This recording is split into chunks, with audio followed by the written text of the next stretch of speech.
Ensuite, main suivante.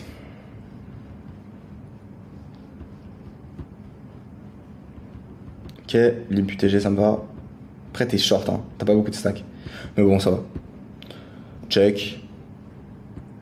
Ah, c'est ok. Ici, je vais voir les infos que t'as sur le profil marocain.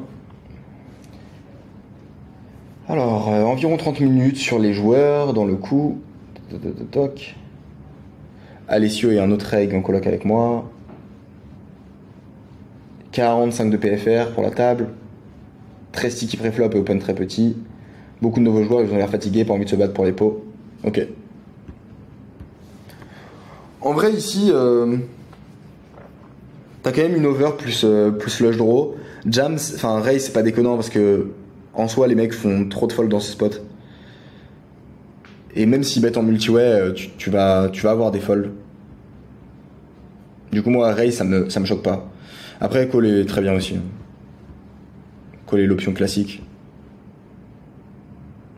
Maintenant, c'est un peu plus chiant parce qu'il sait qu'il a représenté de la faiblesse. Toi, tu aurais moins de force, t'as just call. Du coup, je suis pas fan de taper le raise maintenant.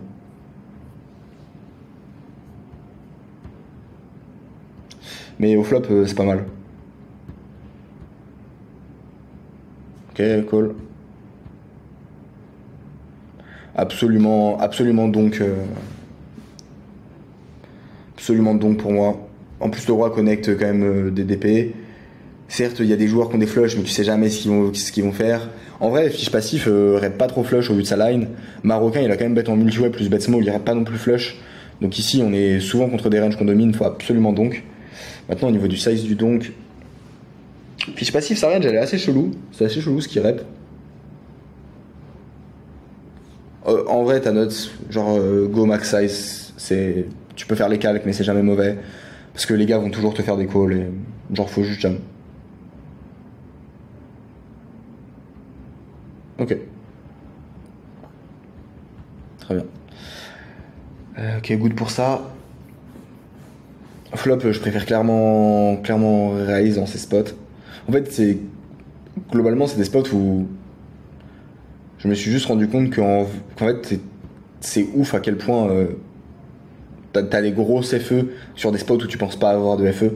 Et du coup, maintenant, quand j'ai masse équité, j'aime bien les prendre. Attends, du coup, lui, qu'est-ce qu'il a fait? Il a overlimp les as? Putain, il est chaud, hein. Ok.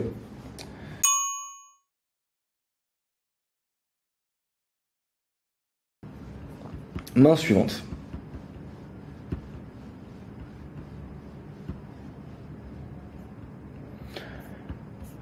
Pour l'ISO, ton ISO il est quand même cher, hein.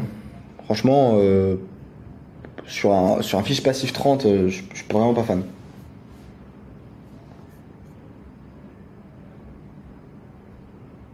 Alors attends, là tu me dis que c'est un 55, fiche débutant qui ne comprend pas trop le jeu et qui a envie de partir. C'est le mec qui avait valet 7 dans le spot précédent. Ah ok. Bon, ça change la donne. Qui est très bien, du coup il a pas de stack. En vrai, s'il a pas de stack, t'as quand même envie que eux join au maximum. Parce que leur range, elle est bien capée, quand tu mets 25, ils vont très souvent fold. Donc j'aurais vraiment réduit les sizes.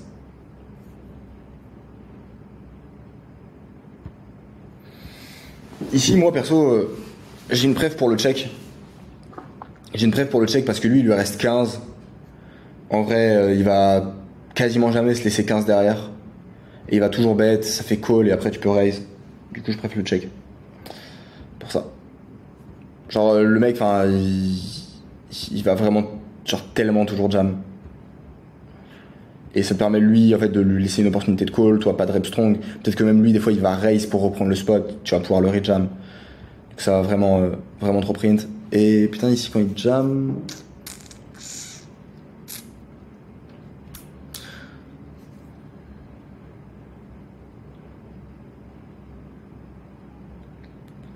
On a des infos. J'ai l'impression qu'on n'a pas d'infos. Tu m'as dit vilain bouton. Et lui, il est pas au bouton.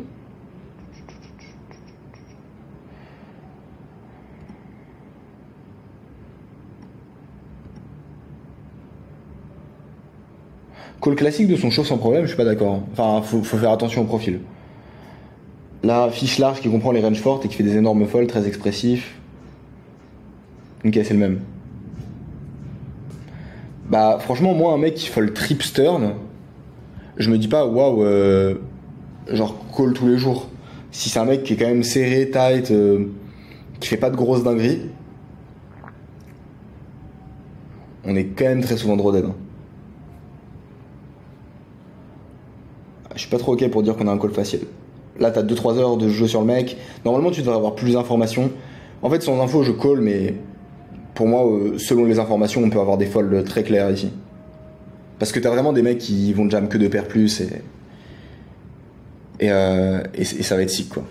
Ou alors des monster draw, mais il y a trop peu de combos. Du coup, je ferai vraiment attention là-dessus.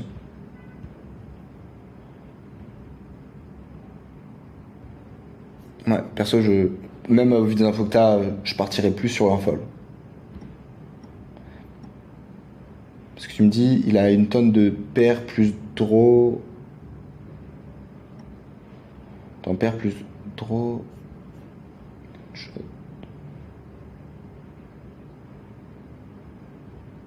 Ah, frérot, les paires plus draw, elles sont compliquées à trouver quand même. Enfin, une tonne, tu vois.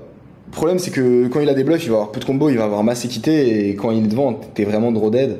Je suis ok, t'as des odds relativement sexy, mais c'est vraiment juste relativement, quoi. Elles sont pas incroyables non plus, donc là, je trouve que le spot est vraiment pas facile. Bon, si jam ça, pour le coup, on est content, mais au vu des infos sur le profil qu'on a, enfin en tout cas des infos que tu me donnes, il y a rien qui nous fait dire qu'ici il irait fuck jam 17 de suite, quoi. Et aussi qu'il irait le call prêt. Parce que pour le coup, on avait des infos où, de ce que tu me disais, il était quand même relativement tight prêt. Enfin, 40-20, quoi. Un 40-20, tu t'attends pas à ce qu'il call genre quasiment 10x un ISO. Ok pour ça. Écoute, dans cette main, ouais, je préfère vraiment le check. Le check, genre, il va accomplir trop de choses. Parce qu'en fait, c'est un faux check. En fait, c'est un check où c'est comme si tu le... Bon, on s'en fout qu'ils mettent 15 en plus. Mais ce qui est cool, c'est que tu relaisses la possibilité au gars de parler, toi en donnant l'information que t'as été weak. Donc, genre, vraiment, c'est juste trop bien. Spot de value. Profiling, ouais, assez maigre en info pour 3 heures de jeu. Et du coup, tu vois, là, il y a des informations où j'ai pas forcément le contexte. Donc, je suis chaud que vous soyez plus précis là-dessus. Pour le coup, c'est une line exotique.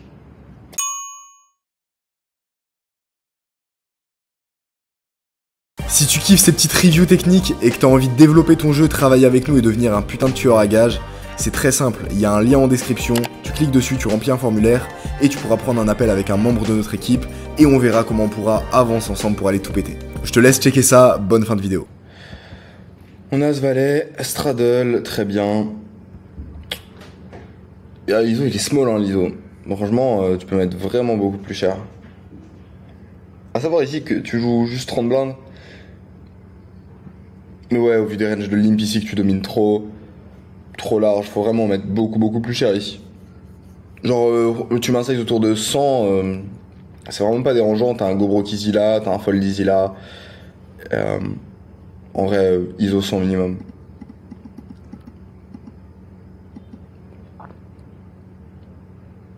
Ok.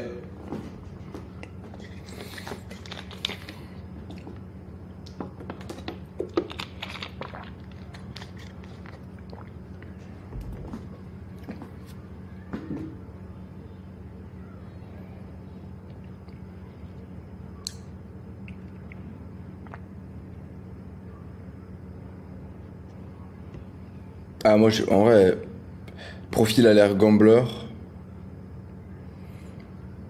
T'as quand même des bonnes odds. Hein.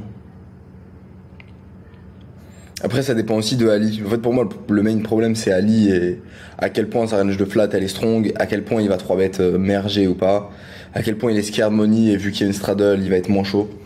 Donc, franchement, c'est un spot assez complexe. En soi, juste ce profil-là, il y a pas mal de dead money, on va quand même avoir un call profitable. Mais le problème, c'est Ali qui rentre dans l'équation, donc je suis ok de fold. Par contre, au niveau de ton size, faut vraiment que tu size up. En fait, ça devient des grosses erreurs, ce genre de spot. Parce que tu peux pas. Tu peux pas miss des sizes comme ça après. Genre ça va te coûter trop d'argent, donc fais attention à ça. Ok, pas d'infos du coup. Très bien.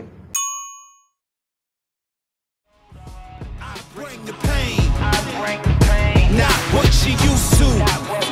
It's all part of the game.